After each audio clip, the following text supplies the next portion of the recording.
Someone is like, it's a percent of finna, fine. It's like that on calling a member. I'm always like, I'm sure the community. So I'd say that I want you to pay this as a fee. No, we're not free. I would say, come over. You're a bit of so much. We appreciate you so much. It says that I could so strong a member. It would give us a side. And some sign for Oracle to kind of outside.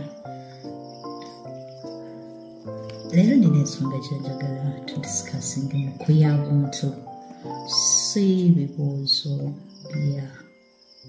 be a sokolo. So I just zawadi mnono nsonga za kwebo zako. Okay. Nshisholoza kubanga mubera n'omukulembeze bani abali mu nsonga z'obuwangwa n'ennono kigwanidde. Okay. Nalango ensonga ejoleese butuufu. Wow.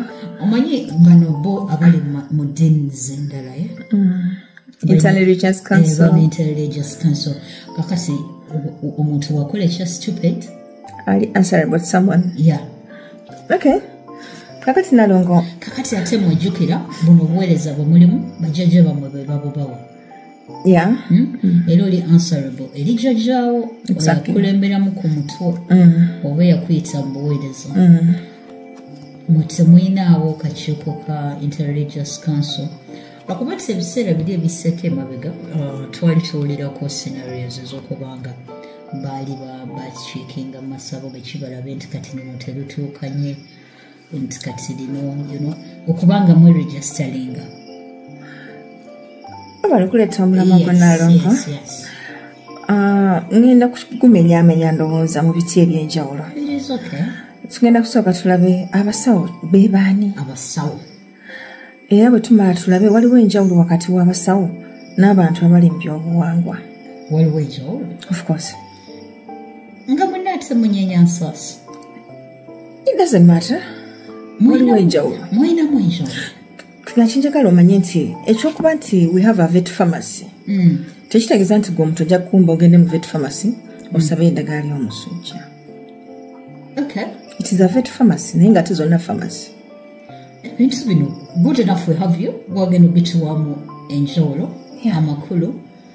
Mukwano. In the end mbadde njagala tutemetememu tulabe nga abantu b'eddagala tuba tufuna gye tuba enjawulo wakati w'abasawo n'abali mu byobuwangwa.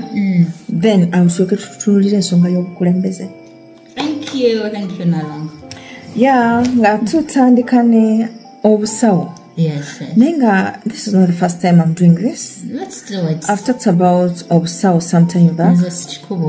Era nendaba butya bwe butukosezza ffe nga abali mu byobuwangwa. Era originality yaabwo buki byonna. Obusawo buno be bantu abassaawo enkola etaaliwo. Excuse me? Abasawo be bassaawo enkola etaaliwo. Okay. You know why? Tunyonyera. Kubanga omusawo atendekebwa obusawo. Era be batandikawo enkola y'ensawo. Kati enkola etaaliwo etya kubanga era baba bitunyonyera. Nazzi kuno ng'ensonga zonna ez'ebyobuwangwa zitambulira mu buwangwa.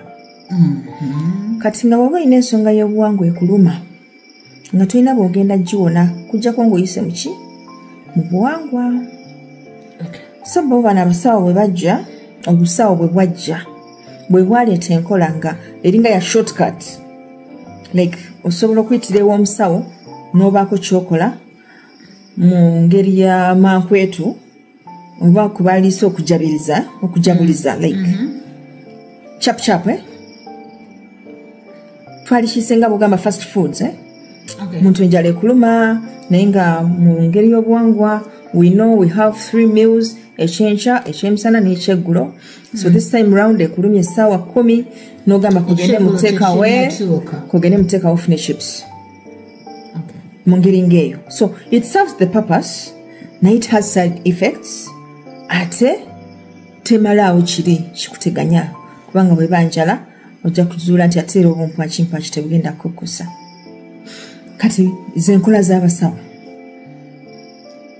kati obwo bwe busawo era obusawo ekibufuula obw'enjawulo Naalongo nti tebusimba mirandira si bwansikirano.